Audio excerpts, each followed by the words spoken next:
Hello friends, welcome you all. आज मैं आपके लिए जो वीडियो लेकर आ रहा हूं, देखिए बात करेंगे एक इंफ्रा स्टॉक की, जो कि अभी आपको काफी अंडर वैल्यूड लगेगा इसकी अर्निंग के हिसाब से, इसके रेवेन्यू के हिसाब से, इसके आईपीओ के हिसाब से।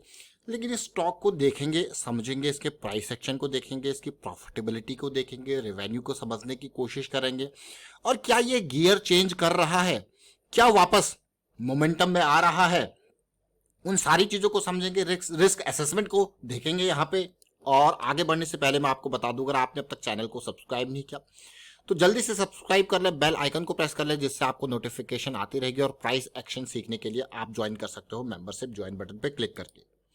अब इस स्टॉक को देखिए, ये स्टॉक आपके सामने है, इंफ्रा का ये स्टॉक है। आप देख सकते हो स्टॉक को, अगर आप देखो ये वीकली चार्ट आपके सामने रखा हुआ है। जैसे मार्केट में नया है, ज़्यादा पुराना ये स्टॉक नहीं है। 2021 में ही इसने एंट्री ली थी मार्केट में, और मार्केट में एंट्री लेते ही ये आसमानों पे पहुंच गया था। जब आईपीओ के प्राइस के बाद इस तरीके से स्टॉक अपने 3 गुना या डबल से भी ज़्यादा इस तरीके से प्राइस हाई हो जाता है, ऑलमोस्ट 23 के 100 के आसपास ये गया था। उसके बाद प्रॉफिट बुकिंग आपको देखने को क्लियरली मिली और लोअर हाई लोअर लो की सीरीज इसने कंटिन्यू रखी। लेकिन एक ध्यान देने वाली बात है, अगर आप देखो जो पिछले लोज बने वो एकदम शार्प लोज बने, और अब का अगर आप देखो इस हाई के बाद जो कि 1400 के आसपास 1400 के आसपास का हाई है, और अभी जो रिसेंट लो बना है जो कि मार्च अप्रैल में बना है, और आप देख सकते हो कि कितना टाइम इस लो को बनने में लगा है। यानी कि कहीं ना कहीं जो फॉल की स्पीड थी वो कम हुई और टाइम भी लगा। और अब आपको एक एक चीजें थोड़ा सा चेंज होती हुई दिखने को मिल रही है। और यहाँ पे ऐसा लग रहा था एक बार कि इक्वल लोज बन के वापसी करेगा, लेकिन नहीं, इसने एक लोअर लो और बना दिया।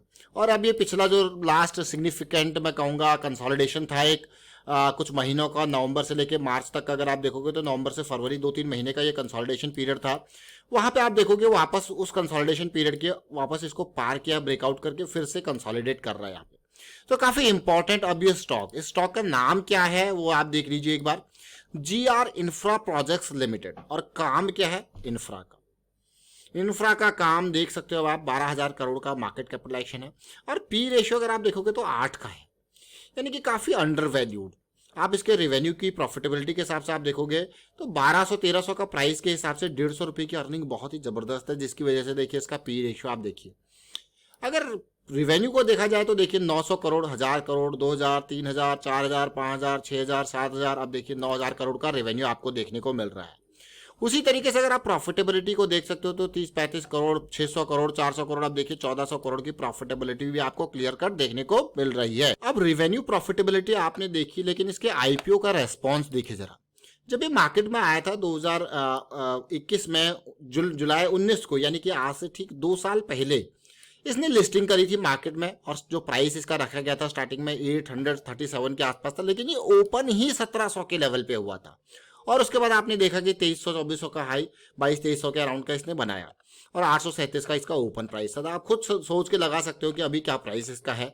और आईपीओ का इतना जबरदस्त रेस्पॉन्स रहा था कि 102 गुना का सब्सक्रिप्शन, और जब आईपीओ में 102 गुना का टोटल सब्सक्रिप्शन हुआ और मार्केट में किस तरीके से इसने रिएक्शन दिया, तो वो अपने आप में काबिले तारीफ है। लेकिन उसके बाद आप देखिए कि स्टॉक ने लोअर हाई लोअर लो की सीरीज, अब कहीं अगर आप तसल्ली से देखोगे तो लोअर लो लोअर हाई की सीरीज अब वो चेंज होके कर्व की डायरेक्शन में आ रही है। अगर आप देखो इस लो को देखिए, इस लो को देखिए, फिर ये लो देखिए, ये लो देखिए, एक काइंड ऑफ मतलब आप देखोगे एक कर्व का काइंड ऑफ फॉर्मेशन आपको देखने को मिलेगा। और आप ओवरऑल पर्सपेक्टिव से देखोगे तो एक बहुत ही बेहतरीन ब्रेकआउट, अगर मैं कहूँ इन हाइज को टच करता हुआ जो ब्रेकआउट है वो देखने को मिला भी रिसेंटली। तो ब्रेकआउट से ज्यादा इंपॉर्टेंट होता है उसके बाद का कंसोलिडेशन या काइंड ऑफ पुल बैक, तो वो ज्यादा इंपॉर्टेंट है। तो मैं अब आपको सामने जो रखने जा रहा हूँ वो वीकली का, एक तो ये कंसोलिडेशन बहुत अच्छा चल रहा है पिछले 3 हफ्तों से। अब मैं आपको डेली टाइम फ्रेम पे लेके जाता हूँ। देखिए कोई भी स्टॉक क्यों ना हो, हम आपसे हमेशा कहते हैं कि थोड़ा सा लंबा चार्ट उसका है, तो डेली टाइम फ्रेम में एक बार 200 SMA की लाइन बनने लग गई तो कम से कम इंतजार करेंगे उसके साइकिल बनने का। और साइकिल बनने के बाद अगर वो 200 SMA को टेस्ट कर देती है तो बहुत ही बेहतरीन पॉजिटिविटी मानी जाती है। तो आपके सामने कुछ प्लेन लाइंस ड्रॉ करेंगे, और इन लाइंस को देखिए मैं यहाँ पे ये एरिया कवर कर रहा हूँ, देखिए जहाँ पे 1, 2, 3 इन 3 इंपॉर्टेंट पॉइंट्स को टच करते हुए। और दूसरा अगर मैं बॉटम को देखूँ तो मैं इसके साथ भी पैरेलल लाइन से आपके सामने रखने जा रहा हूँ, जिसमें ये एरिया, ये जोन, ये जोन भी आ गया और ये जोन भी आ गया। अब आप देख सकते हो क्लियरली हमारे लिए बहुत इंपॉर्टेंट ये था 1120 का लेवल, ये ब्रेकआउट हुआ है, बहुत ही बढ़िया तरीके से ब्रेकआउट हुआ, लेकिन उसके बाद ये कंसोलिडेशन देखने को मिल रही है। लेकिन अगर मैं कहूँ कि आने वाले टाइम पे ये जो कंसोलिडेशन करेक्शन है ये थोड़ा सा नीचे भी आ जाए तो फिर ये एक बहुत ही पॉजिटिव विन विन सिचुएशन इस स्टॉक के लिए देखने को मिलेगी, क्योंकि काफ़ी बढ़िया मैं कहूँगा अर्निंग पर शेयर लेता हुआ, काफ़ी बेहतरीन ग्रोथ लेता हुआ ये स्टॉक। बट इस स्टॉक से उम्मीद कुछ ज़्यादा रहेगी, उम्मीद कुछ ज़्यादा इसलिए रहेगी अगर यहाँ पे ये 1200 के लेवल पे, 1100 के इस रेंज में कहीं पे भी मिलता है, ये बहुत ही बेहतरीन अपॉर्चुनिटी इसके लिए 1100 से 1200 ये रेंज जो है। और साथ में इसका जो डीप स्टॉप लॉस हमारे पास अवेलेबल रहेगा वो ये। बट अगर हम इसको 11-12-1300 के अराउंड बाइंग का अपॉर्चुनिटी देख रहे हैं तो एटलीस्ट जो टारगेट है वो 1000 पॉइंट ऊपर, क्योंकि हम अगर यहाँ पे ऑलमोस्ट मैं कहूँगा 200-300-400 पॉइंट का रिस्क ले रहे हैं तो एटलीस्ट 800 पॉइंट का तो गेन का जो है समझें। तो 800 पॉइंट अगर मैं मैक्सिमम 1300 के लेवल से भी लगाऊं तो 800 पॉइंट मतलब 2100 के पार, यानी कि ये जोन ये देख सकते हो आप, ये जोन हमारे लिए बहुत इंपॉर्टेंट जोन बन रहा है, जो कि आप देखोगे ये जोन यानी कि 2000 से 2100 का जोन हमारे लिए क्या है, बहुत इंपॉर्टेंट जोन है। और उसके बाद फिर पीक वाला बात। लेकिन यहाँ तक की जर्नी में 1200 से 1300 से इस जर्नी के सफर के लिए जो इंपॉर्टेंट ब्लॉकेड हमारे लिए होंगे, जो इंपॉर्टेंट छोटे छोटे हर्डल्स हमारे लिए होंगे, ये हमारे लिए छोटे छोटे हर्डल्स होने वाले हैं। और आप देख सकते हो यहाँ पे ये हर्डल्स, ये भी एक इंपॉर्टेंट पॉइंट कहूँगा मैं, ये वाला जोन पूरा का पूरा।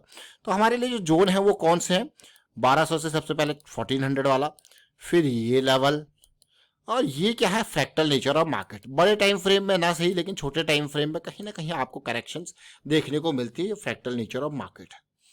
तो ये स्टॉक कौन सा है, GR इंफ्रा। और हमारे सामने ये स्टॉक का आने का मकसद क्या है, इसका बहुत ही बेहतरीन तरीके से बेस का बनना। और ये बेस देखिए, एक बार आप देखोगे कि स्टॉक आसमानों पे पहुंच जाता है तो रिस्क बढ़ जाता है, लेकिन जब स्टॉक जमीन पे रहता है तो रिस्क उसमें कम रहता है। अगर मैं यहाँ पे डीप स्टॉप लॉस, जैसे मैंने आपको कहा कि अगर मैं यहाँ पे डीप स्टॉप लॉस की बात करूँ, बिल्कुल डीप से डीप रिस्क के बारे में बात करूँ, तो वो मेरे पास 300 से 400 पॉइंट का, क्योंकि बड़े टाइम फ्रेम का हम फोकस ले रहे हैं, बिल्कुल डीप स्टॉप लॉस ये 900 के अराउंड का, ठीक है। और एंट्री अगर मैं यहाँ पे कहीं ना कहीं देखिए इस जोन में 1160 से लेके 1250 तक का ये कोई भी कंसोलिडेशन जोन यहाँ पे आता है तो बहुत बढ़िया यह अपॉर्चुनिटी, ये जोन हमारे लिए तो बहुत इंपॉर्टेंट। और जैसे जैसे ये वापसी यहाँ पे देखने को मिलेगी वो बहुत इंपॉर्टेंट, या फिर मैं कहूँगा यहीं से निकल जाए तो और बढ़िया, क्योंकि टाइट कंसोलिडेशन चल ही रही है। बट बहुत बेहतरीन रहेगा अगर ये थोड़ा सा एक करेक्शन दे दे 200 SMA तक, 1150, 60, 1200 तक भी ये करेक्शन दे दे तो बहुत ही बढ़िया रहेगा, क्योंकि ये साइकिल जस्ट स्टार्टेड, इस positive cycle just started. But target हमारे पास बहुत दूर का है, यहाँ पे टारगेट छोटा नहीं है, तो पेशेंस, क्योंकि टारगेट दूर है। टारगेट को अगर आप देखोगे तो परसेंटेज वाइज अगर देखते हैं टारगेट को, मैं करंट प्राइस से अगर लूँ परसेंटेज वाइज 2021 का जो टारगेट है वो 60 से 70% के अराउंड जाएगा। देखिए 60 से 70% का जो टारगेट है कम नहीं होता है, बहुत बड़ा टारगेट है। लेकिन इसको अचीव करने के लिए fractal nature of market, risk assessment आपने देखा। और फिलहाल वाइंड अप करता हूँ इस वीडियो को, और उम्मीद करता हूँ आपको समझ में जरूर आया होगा। और वीडियो अच्छा लगा तो शेयर जरूर कीजिए, लाइक कीजिए। प्राइस एक्शन सीखते रहिए, प्रैक्टिस करते रहिए, प्रैक्टिस बहुत इंपॉर्टेंट है। एंड वीडियो को शेयर कीजिए। Thank you for watching the video.